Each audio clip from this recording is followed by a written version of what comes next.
Entonces, me gustaría escucharlos. ¿Qué mecanismos emplean para la resolución de la prueba? ¿Qué consideran un distractor, etcétera? Como están muy tímidos, entonces yo voy a mencionar a la persona. Entonces nos vamos a ir con Santiago Álvarez Castillo. Cuéntanos cuál es tu estrategia a la hora de resolver las preguntas y qué consideras que son distractores en la prueba.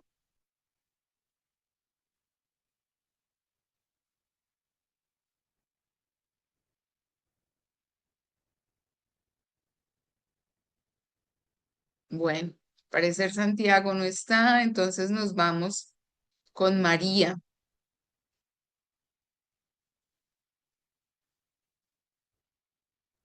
Profe, muy buenas noches. Buenas Pues yo noches. consideraría como un distractor una pregunta que generalice mucho y que en esa generalización se desenfoque un poco del texto. Entonces, ese sería un distractor. Muy bien, la generalización. Excelente, María. Muchísimas gracias. Julián Ortiz, ¿qué otro distractor podríamos encontrar?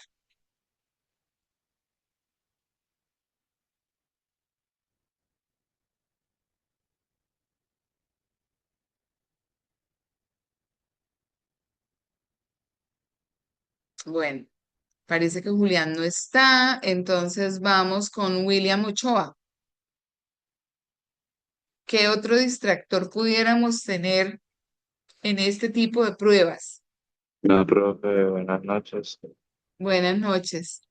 Pues, profe, por mi opinión, un distractor sería más bien como el tiempo que se ajusta para, para cada asignatura que se evalúa y pues también sería como eh, la, la organización y que todo se dé con respecto al tiempo mediado para que no hayan dificultades con respecto a la demora o que el tiempo se vaya esto consumiendo y que pues estén haciendo otras cosas que no sean debido Ok.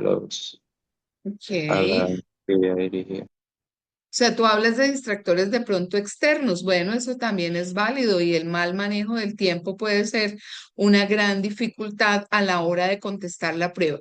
Bueno, ahorita estamos hablando de los distractores internos dentro de la prueba. Entonces, María nos hablaba de un distractor puede ser que las opciones son absolutamente generales y eso hace que se pierda un poco como esa particularidad de la pregunta. Entonces, ese puede ser uno. ¿Qué otro pudiéramos tener? Entonces, vamos a preguntarle a Adrián Felipe, ¿qué otro tipo de distractor interno dentro de la prueba cree que puede existir?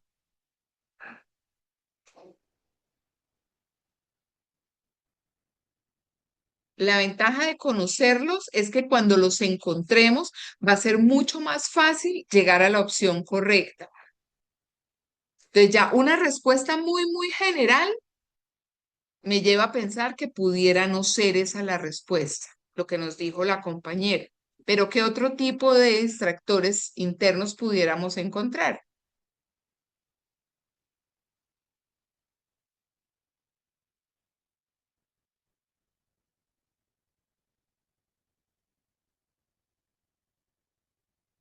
Bueno, entonces vamos a continuar. Vamos a ver si dejamos un poco la timidez y participamos, porque la riqueza de este ejercicio pues está también en compartir nuestras respuestas. ¿Listo? Entonces yo espero que hoy aprovechemos al máximo este espacio y que nos queden claros, pues esos distractores que nos pueden llevar a la respuesta incorrecta. ¿Listo? Entonces, como la primera lectura es bastante extensa, oye, María Salomé, gracias por participar. Dime, estás Buenas alzando la mano. noches. Buenas Sí, señora. noches. Yo creo que al contrario del distractor que mencionaron antes, de que las preguntas cuando son pues muy ambiguas, muy generales, otro distractor es cuando las opciones de respuesta entre sí son muy parecidas. Ok, muy bien. Entonces están como hechas para confundir y pues uno tiene idea de cuál es la respuesta, pero como son tan iguales, pues a veces uno se equivoca. Exacto, a veces es una sola palabra, ¿no? Y esa palabra es la que hace que cambie completamente el sentido. Muy bien, María, alzaste la mano, cuéntanos. Profe, también considero que podría ser un distractor aquellas respuestas que son como extremos absolutos, aquellas que tienen Sí. como, que tienen que utilizan las palabras nunca, siempre, todo o nadie. Sí, señora, muy bien. Y de eso vamos a ver algunas en el ejercicio. Perfecto. Las dos han dado respuestas bastante acertadas, ¿no? Entonces, tener opciones de respuesta que son tan parecidas nos lleva a mirar con muchísimo detalle como esa palabra clave. Y por otro lado, los extremos tampoco suelen ser la respuesta correcta. O todo, o siempre, o nunca, o nada generalmente no son la respuesta, pero pues obviamente que hay que leer para poder uno decir, ah, bueno, me voy a ir por esta porque es la que más se acerca a lo que me están preguntando. Bueno, voy a revisar un segundito si hay alguien por ahí en sala de espera, no veo a nadie más. Entonces, para que podamos arrancar con la lectura. Como es una lectura tan larga, pero ya ustedes la hicieron en el simulacro, entonces, pues vamos a tratar de avanzar como rápidamente. ¿Listo? Vamos a arrancar. El tren se detuvo en el interior del bosque. La niebla envolvía los robles alrededor del claro. Eran las 7 de la mañana del 8 de noviembre de 1918. Estaba finalizando la Primera Guerra Mundial. Estaba empezando la Segunda. Ojo con esa frase. Estaba finalizando la Primera Guerra Mundial, estaba empezando la Segunda. Desde el último coche cuya tapicería de raso verde era una reliquia de los tiempos en que había sido el vagón privado del emperador Napoleón III de Francia, los pasajeros pudieron ver otro coche en un apartadero, dice acá, pero creo que eso es un error, debe ser un aparcadero.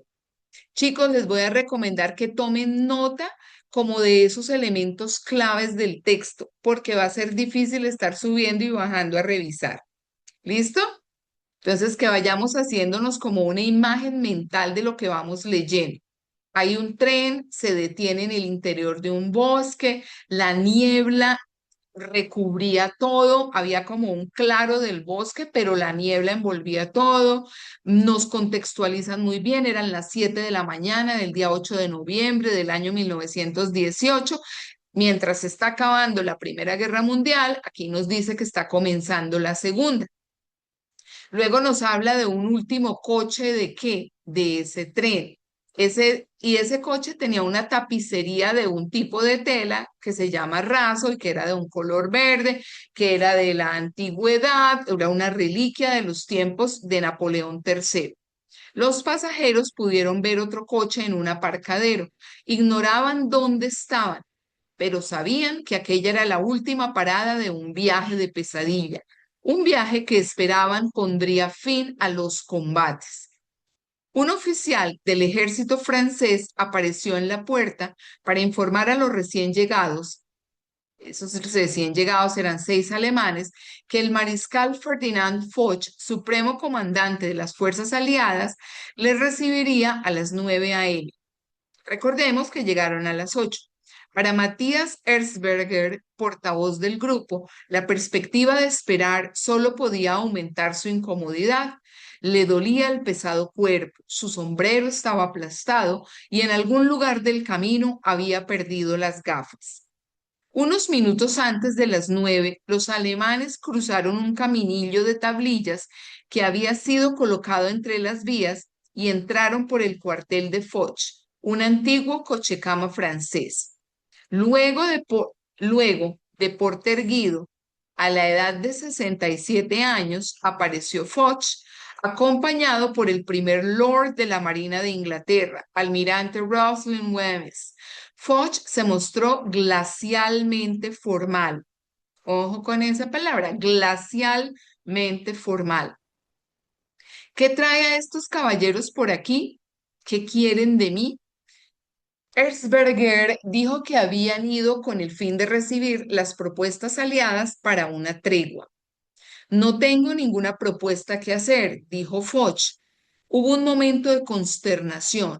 Uno de los alemanes preguntó cómo querían que se expresaran. ¿Desean una tregua? Respondió Foch. Si es así, les puedo comunicar las condiciones bajo las cuales la pueden obtener. Pidieron tregua. El silencio fue absoluto, mientras un edecán leía las condiciones. Foch permaneció sentado como una estatua. El almirante jugaba con su monóculo. Mientras escuchaban, los alemanes quedaron aturdidos, comprendiendo por primera vez la magnitud de su derrota. 3 días más tarde, el 11 de noviembre de 1918, a las 5:20 a.m., en el mismo vagón, Erzberger firmó la tregua y al hacerlo su propia sentencia de muerte. 3 años después sería abatido a tiros por compatriotas resentidos, un par de exoficiales del ejército nacionalistas y fanáticos. La intransigencia de Foch y el fatídico destino de Erzberger son vívidos ejemplos de las fuerzas desatadas al final del primer gran conflicto que condujeron, y hoy nos parece inevitable, al segundo. Estas fuerzas, compuestas de rencor y orgullo, tanto en los alemanes como en sus vencedores, iban a cobrar impulso aún después de que se acallaran las armas. Tomado y adaptado de Elson R., La Segunda Guerra Mundial, el preludio de la guerra, Barcelona. Bueno, chicos, espero que hayan tomado apuntes, ¿sí? De ideas para que sea más sencillo. La lectura es un poco confusa. ¿Por qué? ¿Quién me quisiera contar qué le puede generar confusión en esta lectura? Porque es que eso nos puede ayudar al tema de los distractores. O es bien sencilla de entender. Profe, yo diría que el vocabulario hace que dificulte la lectura. Bueno, parte el vocabulario, muy bien. ¿Qué otra dificultad pudiera tener?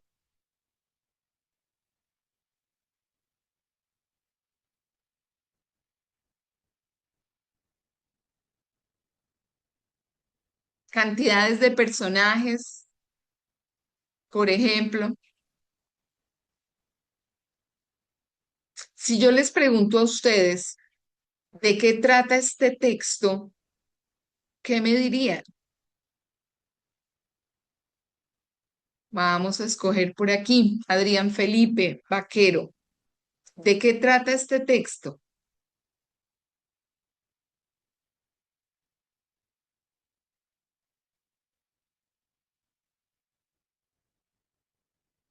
O Camilo del cast,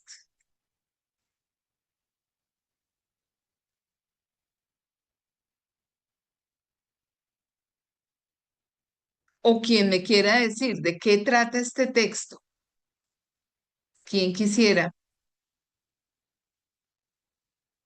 ¿Qué se logra entender del texto?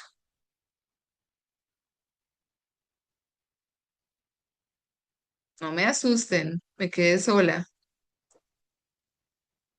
Se fueron todos.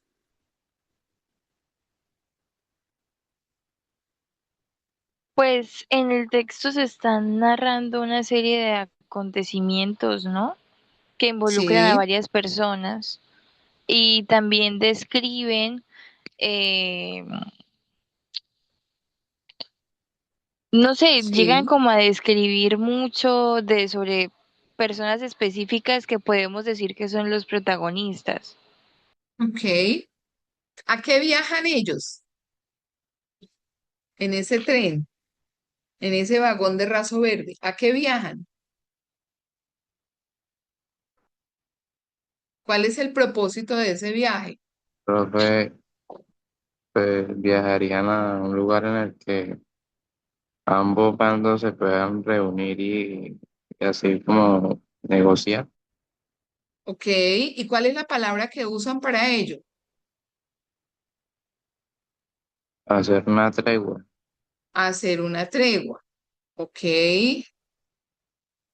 Bueno, vamos a irnos con las preguntas a ver cómo nos va. ¿Listo? De paso ahí, ese resultado de ese simulacro ya se los entregaron, No, profe. ¿no? Bueno, entonces dice, de acuerdo con el texto, la firma del armisticio, que en este caso armisticio sería sinónimo de ¿qué? Espérenme, voy a cerrar la ventana que hay muchísimo ruido. Mientras ustedes me dicen qué es ese armisticio.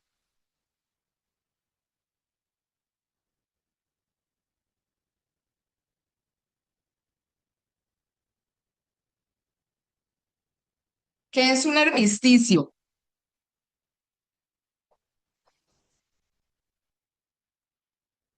No les escucho, no los escucho. ¿Qué es un armisticio?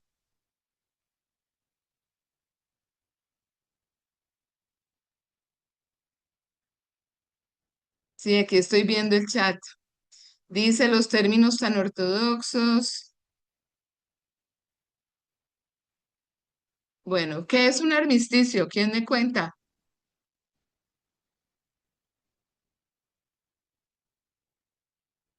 Porque esa palabra en la lectura no nos apareció.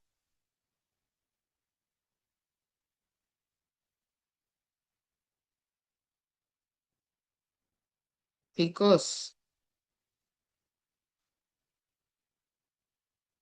bueno, entonces yo avanzo.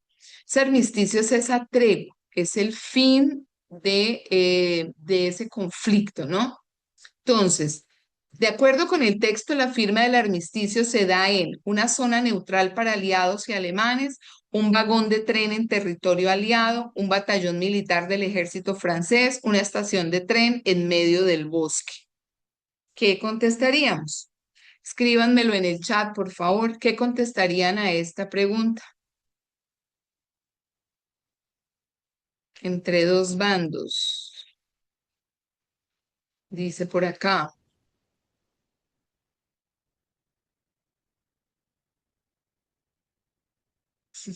Vale, estaré más pendiente del chat. Bueno, lo que pasa es que si tengo la lectura, estar abriendo el chat no me queda fácil, pero bueno, contéstenme esta pregunta por el chat.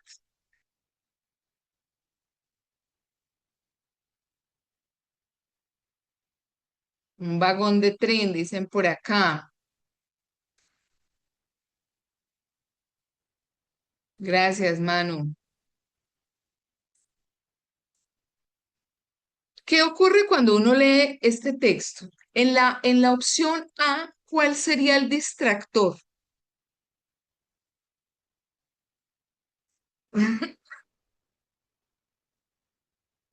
Resulta que como nosotros sabemos que aquí están hablando del final de la Primera Guerra Mundial y el comienzo de la Segunda Guerra Mundial, y todos sabemos, o por lo menos es claro que se requiere de un terreno neutral para la firma de un acuerdo, entonces algunas personas marcaron la A considerando que era una zona neutra donde se debía firmar ese acuerdo. Ese es el distractor allí, en esa respuesta. ¿Ok? Luego dice, sigo bajando. Un vagón de tren lo hemos escuchado mencionar en la lectura. Un batallón militar del ejército francés. Entonces vamos a ver por qué se pudiera no ser. Porque aparecen militares franceses durante toda la narración. Entonces al ver francés y franceses, pues nos podemos confundir. La opción D tampoco pudiera ser porque el texto menciona el bosque, pero no dice que el acuerdo se firmara en el bosque, sino dentro del mismo vagón e incluso describe el vagón. Entonces, este tipo de distractores se llama tomar un detalle secundario como respuesta principal.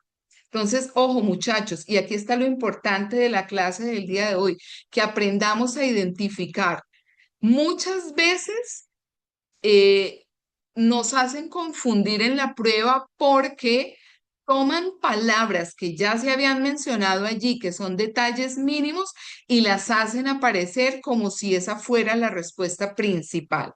¿Listo? Ese es un tipo de distractor que debemos tener muy presentes. ¿Estamos? ¿Alguien tiene alguna duda, alguna pregunta?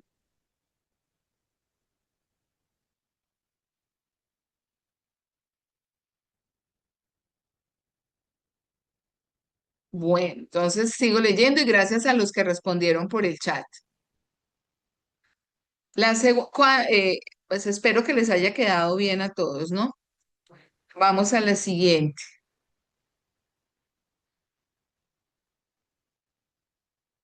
Bueno, y en ese tipo de preguntas, lo que el ICFES quiere evaluar es la localización de información explícita. Entonces, es importante que nosotros nos preguntemos, o si nos preguntan dónde, cuándo, quién, cómo, que primero busquemos esa frase textual. Muchas veces la respuesta está ahí, clarísima, respondiendo a alguno de esos interrogantes. Entonces, ¿dónde se firmó? Dentro de un vagón. ¿Cuándo? El 8 de noviembre. ¿De qué año? De 1918. Si alguien tiene alguna duda o quiere hacer alguna aclaración o lo que sea, yo les agradezco que no importa, me interrumpan, hablen, pregunten de una vez. ¿Listo? Vamos con la pregunta 27 y vamos a tratar de identificar cuál es el distractor. Es posible describir a los alemanes como desesperados, pues hicieron un largo viaje para poder hablar con Foch, vencidos pero ignorantes de su situación real, indecisos, pues les tomó alrededor de 3 días decidir firmar el armisticio, combativos pero con voluntad de hacer la paz. Reviso el chat con sus respuestas.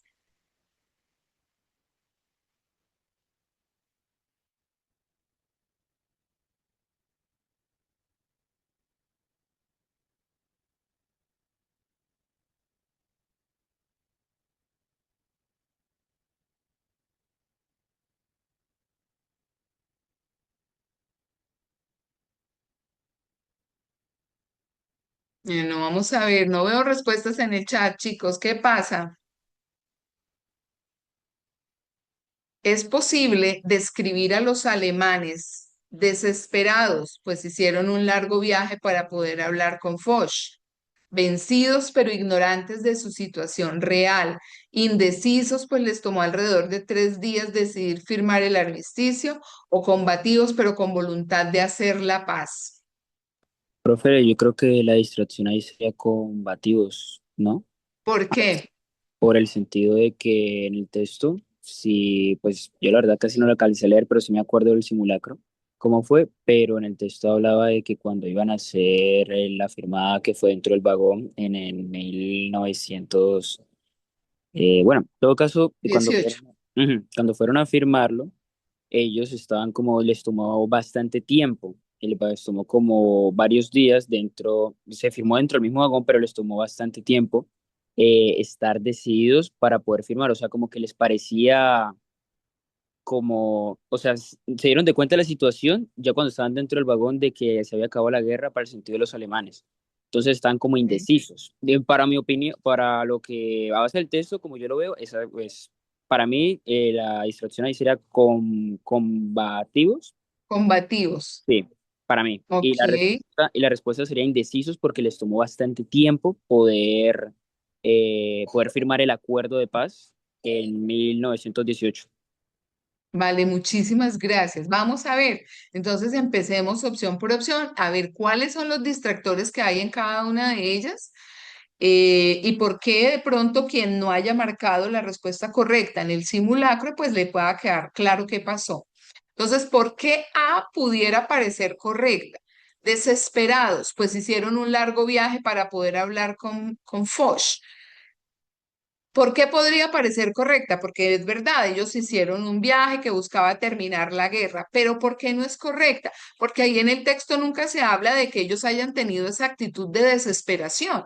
Entonces, fíjense que esa palabrita es la que marca ahí la diferencia, porque parte de la respuesta es correcta, pero no era la actitud de ellos. Entonces, ese tipo de distractor se llama inferencia sin evidencia suficiente. Yo llego a una conclusión sin que tenga del texto realmente toda la información para concluir eso. La opción C, que fue la que tú nos dijiste, la de indecisos, pues les tomó alrededor de 3 días decidir firmar el armisticio. ¿Por qué podría parecer correcta? Porque pasaron 3 días entre la reunión y tú lo dijiste en tu análisis. Pero ¿por qué no es correcta? Porque en el texto nunca se dice que ellos estuvieran dudando. No lo hice de forma literal, comprendo. Exactamente. Entonces simplemente lo pensé y lo puse, ok, ok. Hay Ajá. mucha razón. Esos 3 días correspondieron, fue al proceso de negociación, no era un proceso fácil. Entonces, este tipo de distractor se llama confundir tiempo transcurrido con indecisión. Nosotros decimos, así les tomó el tiempo, era porque no estaban muy seguros. Tan No indeciso, necesariamente, no ¿sí? está. Que fue el análisis que tú hiciste. En la opción D, ¿por qué podría parecer correcta? Porque eran militares, ¿sí? Eso es verdad, que buscaban una tregua. Pero ¿por qué no es la correcta? Porque el texto enfatiza su derrota, no los presenta como combatientes activos. Entonces, eso es información parcialmente verdadera, no completamente verdadera.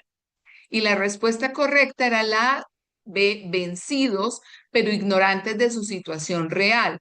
¿Y por qué? La frase textual dice, los alemanes quedaron aturdidos, comprendiendo por primera vez, no lo sabían antes, la magnitud de su derrota. Su derrota, vencidos. Quedaron aturdidos, no lo sabían, apenas están enterándose de la magnitud de su derrota. ¿Sí es claro?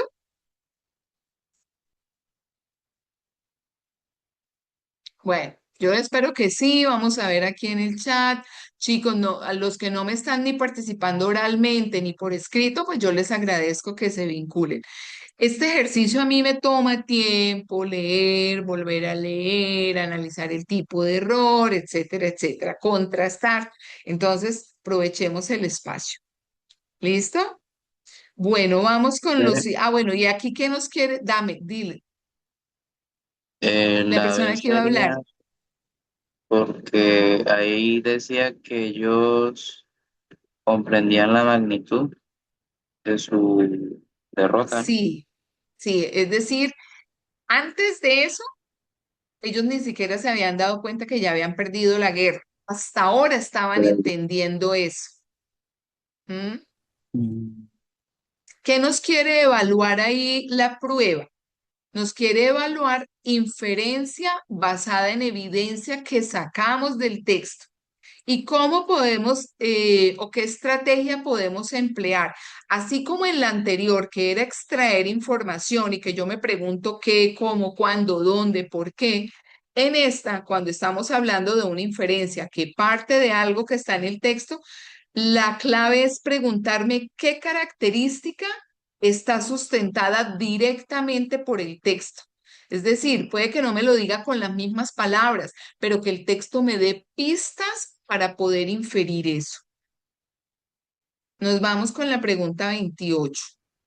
De acuerdo con el texto, Matías Erzberger era A, un político francés que sirvió como mediador, B, un diplomático alemán encargado de negociar con el supremo comandante de las fuerzas aliadas, C, un oficial aliado que acompañó a los alemanes, D, un edecán encargado de comandar el grupo. ¿Qué contestaron ustedes en el simulacro o qué consideran que es la respuesta? Entonces los invito a que hagan uso del chat, que ya estoy juiciosa aquí mirándolo.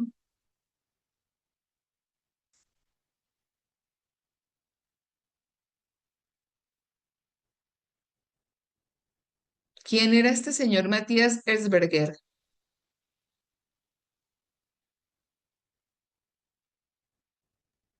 Y mal no me acuerdo, en el texto que alcancé a leer en el simulacro, él era como el portavoz o el traductor para poder afirmar el acuerdo. Si no me mal Ok. no me acuerdo. Porque Y es que entonces, ¿cuál marcarías tú? si un político francés que sirvió como mediador, no. Bueno, un edecán encargado de comandar el grupo, un edecán. ¿Qué ¿Qué es es un un, edecán? qué es un edecán?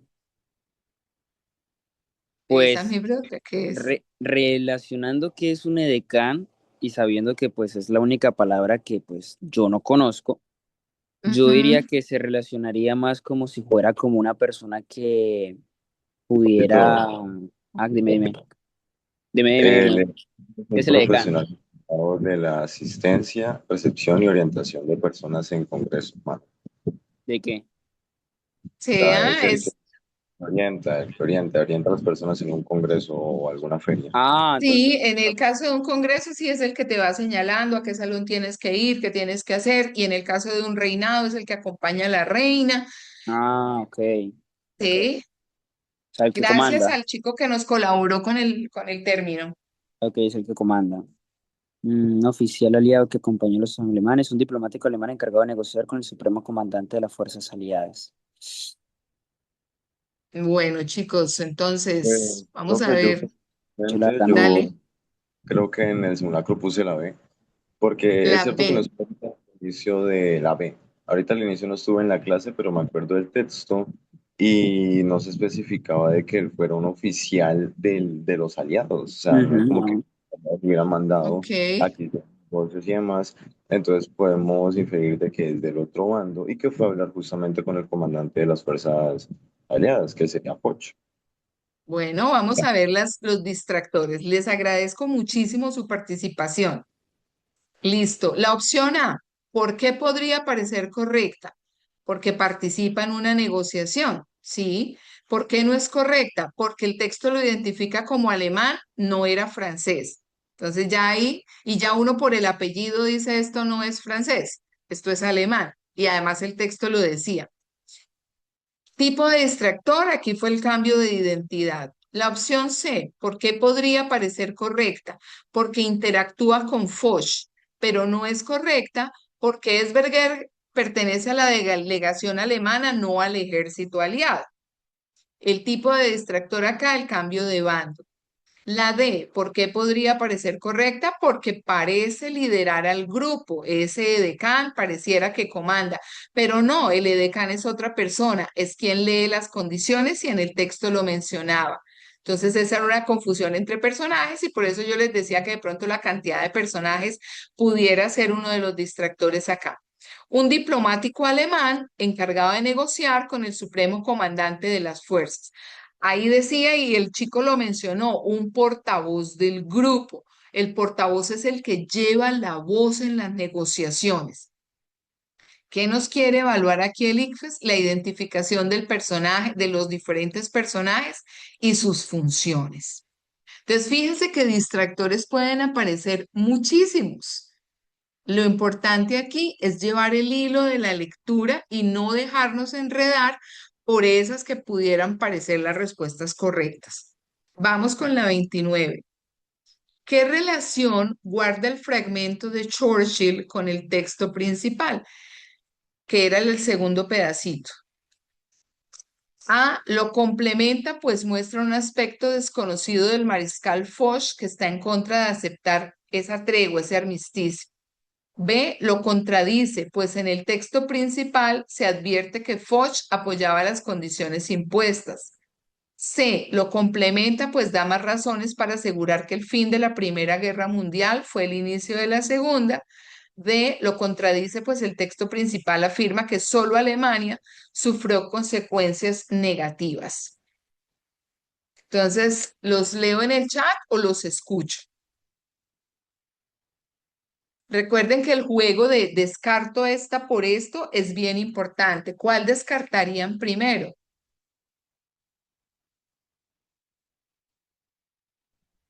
Los que hablan de contradicción, profe, personalmente ¿Por yo qué? descartaría.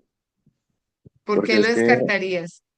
a ver, como dije, no me acuerdo del texto en sí, Sí, pero, me acuerdo que cuando hablaba sobre la Primera Guerra Mundial, hablaba era sobre, bueno, hablaba de cómo inició, al inicio, haciendo una exageración, y luego contaba los sucesos de cómo iba pasando y demás, más sin embargo no se nombraba a Foch, y si se nombraba no era tan relevante, al menos en lo que yo me acuerdo del texto. ok. Y ¿vale? en la otra parte que dice, pues el texto principal afirma que solo Alemania sufrió consecuencias negativas, pues sería muy contradictorio para mí decir de que solamente Alemania sufrió consecuencias negativas cuando todos los incluidos en la guerra, pues eventualmente sufrieron Ajá, sus consecuencias, o sea, todos los atentados que tuvieron y demás. Entonces yo lo dejaría entre los que dicen lo complemento. ok. Bueno, gracias por tu análisis. Muy bien, excelente. Entonces vamos a ver las opciones. Chicos, pero no me están respondiendo ahí en el chat cuál es la respuesta que consideran. Aquí la última respuesta que tengo es de las 7:27, o sea que esta pregunta no es. Bueno, entonces leamos acá. En la opción A vamos a analizar estos distractores.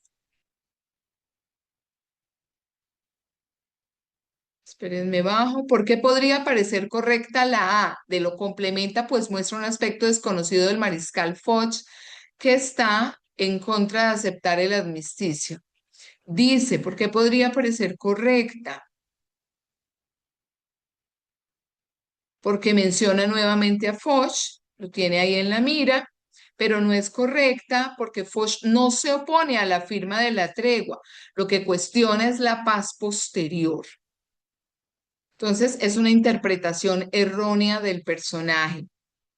La opción B podría parecer correcta, dice la opción B, espérenme, me subo, dice que lo contradice, pues el texto principal se advierte que Foch apoyaba las condiciones impuestas para esa firma de ese armisticio. Podría parecer correcta porque los dos textos hablan de las condiciones de paz, pero no existe contradicción. Los dos textos sostienen ideas que se relacionan, que son compatibles. Lo que tú mencionabas de la contradicción, de la falsa contradicción. La opción D podría parecer correcta porque Alemania aparece como derrotada, pero no es correcta porque lo que tú dijiste no son consecuencias únicamente para Alemania. Eso es una generalización indebida que fue lo que María nos dijo al inicio de la clase. Entonces la respuesta correcta es la C, lo complementa, pues da más razones para asegurar que la Primera Guerra Mundial fue el inicio de la Segunda. ¿Alguna pregunta aquí, hasta acá?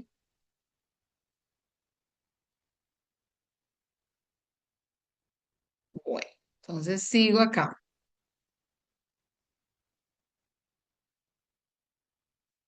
Vamos con otro texto, lo vamos a leer y lo mismo que les sugerí en la primera lectura, que hagamos como toma de notas de aspectos importantes, aspectos que pudiera, y uno aprende de tanto hacer este tipo de pruebas, a decir, y este detalle es importante y muy seguramente hay una pregunta. Y como les expliqué en la clase pasada, pues el ideal cuando ustedes estén en la prueba es que hagan primero la lectura de las preguntas. Acá no lo estamos haciendo así porque pues nos tocaría devolvernos para arriba, para abajo, pero en la prueba sí es la gran recomendación. Lean primero las preguntas porque eso los va a llevar a concentrarse luego en los detalles. Primera meditación. Con todo, debo considerar aquí que soy hombre y, por consiguiente, que tengo costumbre de dormir y de representarme en sueños las mismas cosas y a veces cosas menos verosímiles que esos insensatos cuando están despiertos. ¿Cuántas veces no me habrá ocurrido soñar por la noche que estaba aquí mismo, vestido junto al fuego, estando en realidad desnudo y en la cama? En este momento estoy seguro de que yo miro este papel con los ojos de la vigilia, de que esta cabeza que muevo no está soñolienta, de que alargo esta mano y la siento de propósito y con plena conciencia. Lo que acaece en sueños no me resulta tan claro y distinto como esto. Pero pensándolo mejor, recuerdo haber sido engañado mientras dormía por ilusiones semejantes, y fijándome en este pensamiento, Veo de un modo tan manifiesto que no hay indicios concluyentes ni señales que basten a distinguir con claridad el sueño de la vigilia, que acabo atónito y mi estupor es tal que casi puede persuadirme de que estoy durmiendo. Tomado de René Descartes, Meditaciones Metafísicas, Alianza Editorial. Bueno, quiero escucharlos frente a cuál sería la dificultad en este texto, o si no les parece difícil. Me gustaría escuchar otras voces que no hayan participado y sin miedo acá. Este es un espacio seguro donde podemos participar sin temor a nada. Fácil ese Pues texto, difícil, dale. para mí se me complica mucho cuando el texto utiliza demasiadas palabras con significados tan variados como estupor, verosímiles, aunque ya ahorita Ujú, busqué el significado y pues ya lo comprendí mucho más. Pero cuando utiliza tanto, o sea, tantas palabras así, como que no va tan ok, directamente, o sea, no va de manera tan literal, a mí personalmente se me complica. te Entonces, cuesta trabajo, es ok. Y sé que no eres tú el único al que le pasa eso. Bueno, te agradezco. Vamos a ver entonces, ¿cuál es la premisa principal que usa Descartes para concluir que la vigilia no puede distinguirse con certeza del sueño? ¿Cuál sería el significado de la palabra premisa? Tengamos en cuenta que este es un texto filosófico. ¿Qué es una premisa en filosofía?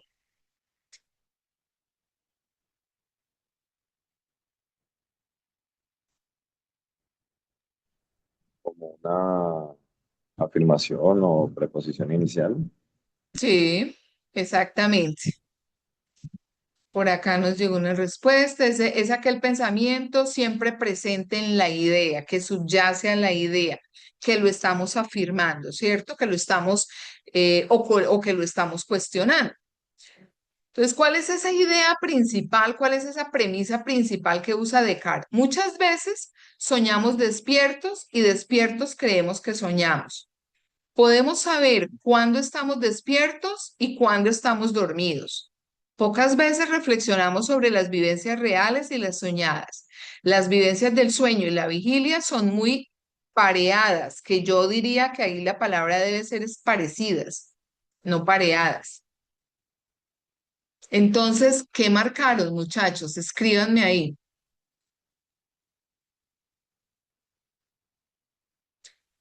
Algo que tal, ok, aquí hay otra respuesta sobre qué es una premisa.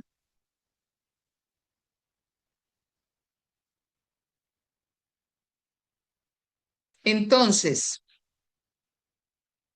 vamos a ver aquí qué ocurre. Aquí arranqué por otra cosa, por mirar primero qué nos está preguntando el ICFES. ¿Qué pregunta nos está haciendo? Dice, no pregunta por la conclusión, pregunta por la premisa principal. Y un distractor puede ser que nos vamos a marcar la conclusión del texto.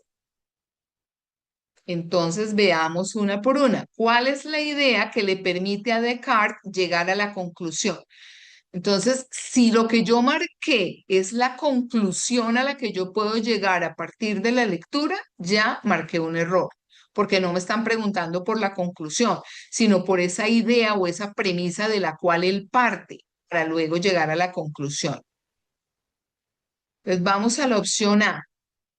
¿Por qué nos pueden engañar con la A? Porque habla de la confusión entre sueño y realidad y eso es real y el texto lo menciona también. Pero ¿por qué no es correcta? Porque él no afirma que soñamos despiertos, no es esa confusión entre esos sueños que tenemos cuando estamos despiertos, sino realmente el hecho de la vigilia de estar despierto y el hecho de estar dormido, no de esas ensoñaciones que a veces tenemos. Tampoco dice que estando despiertos habitualmente creamos que soñamos. Es al contrario, es estando dormidos cuando a veces creemos que estamos despiertos y que eso lo estamos viviendo. Entonces es una afirmación inventada a partir de una interpretación exagerada. La B, ¿por qué no puede ser? o por qué parece razonable? Porque es lo que normalmente creemos. ¿Y qué es lo que normalmente creemos? Me devuelvo acá. Es que no puedo subirlo muy rápido porque avanza demasiado, entonces me disculpan acá la lentitud. ¿Qué es lo que normalmente nosotros creemos? Que tenemos, nosotros creemos que sabemos cuándo estamos completamente despiertos y cuándo estamos completamente dormidos. Y acá el texto nos dice, es exactamente lo contrario, que si pudiéramos nosotros saber exactamente cuándo estamos en un estado o en otro, pues no existiría ese problema filosófico. Espere que se me fue. Ah, por favor. En la opción C, ¿por qué podría parecer correcta? Porque menciona la reflexión sobre sueño y realidad, pero no, porque no es que reflexionemos poco, es que incluso reflexionando no encontramos realmente cuáles son esas señales definitivas de hasta dónde va el estado de vigilia y hasta dónde va el estado de sueño. Entonces, realmente la respuesta correcta es la de las vivencias del sueño y la vigilia son muy parecidas, no es pareadas, es parecidas. Y dice, Descartes afirma, recuerdo haber sido engañado por ilusiones semejantes, es decir, parecidas. Y concluye, no hay indicios concluyentes para distinguir con claridad el sueño de la vigilia. Entonces, aquí, ¿qué quiere el ICFES que nosotros hagamos? Que identifiquemos premisas y conclusiones y que no confundamos esos dos términos. Entonces, cuando aparezca una pregunta sobre un argumento, ¿cuál es la clave? Primero buscar cuál es la conclusión a la que se llega y luego preguntarnos por qué razón ese autor llegó a esa conclusión. Vamos a la siguiente pregunta. Según el texto, Descartes está consternado, pues siempre creído estar despierto mientras sueña. Tiene la misma confianza en lo que cree durante la vigilia y durante el sueño. No puede estar seguro de que cuando cree estar despierto no está durmiendo y de las percepciones que tiene en la vigilia no son más que ilusiones. Entonces, me gustaría escucharlos haciendo el ejercicio de descartar y me gustaría escuchar, por ejemplo, a Alejandro Quintero. ¿Qué descartaría primero y por qué?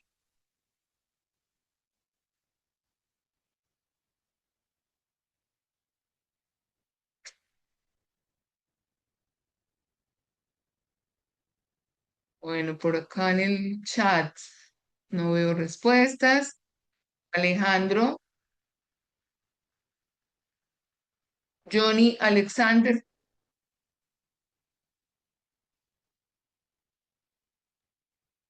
Johnny. Ok, Juan Sebastián, dale tú. Bueno, por medio de descarte, ¿no? La A y Sí, la sí. B se van por una, ¿Por porque qué? la B dice, pues tiene la misma confianza en lo que cree durante la vigilia y durante el sueño. Así mismo como su hijo sería una contradicción porque entonces no surgiría esa duda que justamente él plantea.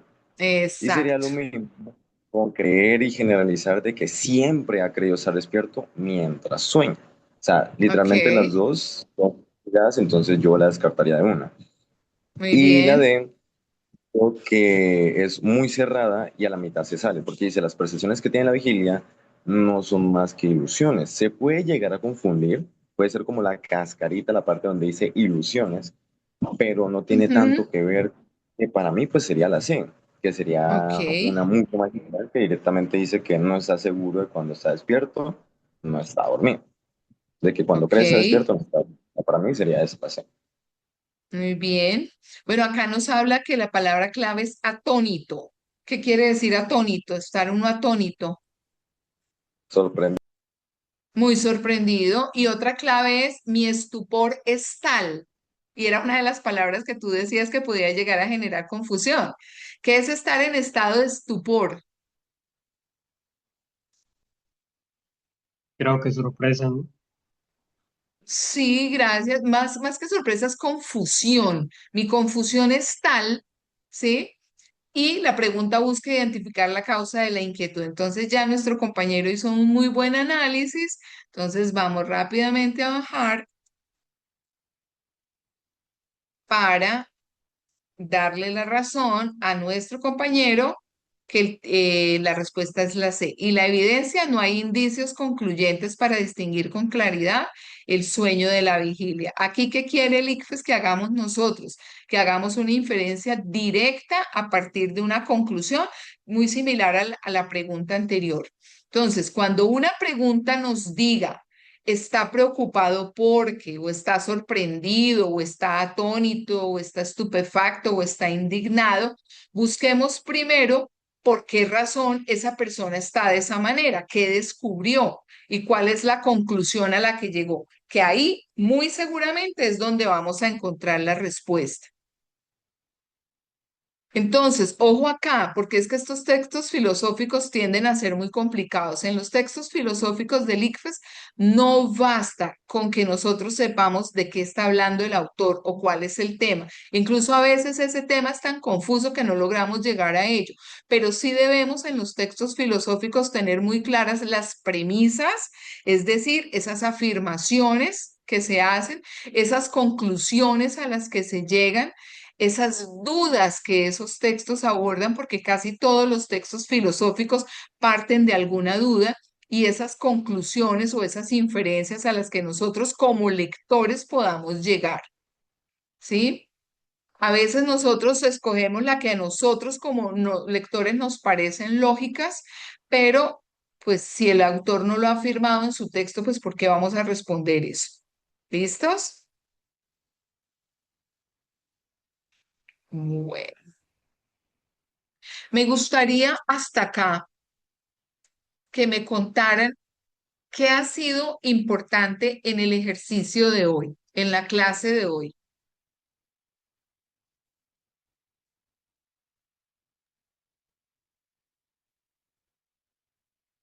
¿Ya habían Bueno, abordado las preguntas así? no, yo creo que no. ¿Tú crees que no? ¿Te No, sirvió de Sí, algo yo este ejercicio? sí, bastante lo de la premisa y la conclusión, porque a Ok. veces puede parecer un poco obvio, pero en un par de ocasiones uno los puede confundir. Puede creer que la premisa es la conclusión y viceversa. Y viceversa. Sí, generalmente ese es el error que ocurre. Asumir que la conclusión a la que llega el texto es como esa idea principal que él está tratando de defender y no. Entonces hay que tener muy claro, lo que él está tratando de defender es esto y la conclusión a la que está llegando es esta otra, para evitar este tipo de confusiones. Entonces, no nos quedemos solamente de pronto con que las respuestas generales o las que son extremistas, no, hay otro tipo de distractores que nos pueden llegar a confundir. Bueno. pasa también, profe, que la respuesta más lógica para nosotros suele ser la incorrecta. Sí, exactamente. María, alzaste la mano, señora.